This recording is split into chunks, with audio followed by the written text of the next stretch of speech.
अमरावती 24 मध्ये आपले स्वागत। भातकुली तहसीलमध्ये विद्यार्थ्याकडून आधार अपडेटसाठी पैसे घेतल्याने कर्मचारी याने सदर विद्यार्थ्याला पावती दिली नाही। सदर विद्यार्थ्याला असली शिवीगाळ व मारहाण करण्यात आली। त्यामुळे गर्जना ग्रुपने तहसील कार्यालयाच्या सेतूला कुलूप ठोकले आहे।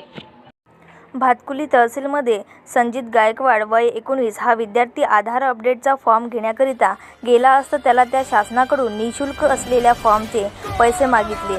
जेव्हा त्या विद्यार्थ्यांनी त्यांना त्या पैशाची पावती मागितली असता तेथील कर्मचाऱ्यांनी त्या विद्यार्थ्यांना अश्लील शिवीगाळ व मारहाण केली। त्यामुळे त्याने तात्काळ युवा गर्जना ग्रुप कळवताच ग्रुपचे पदाधिकारी उपस्थित होते।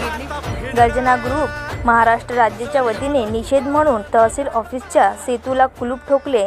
यावेळी गर्जना ग्रुपचे अध्यक्ष रोहित मोड सह पदाधिकारी उपस्थित होते।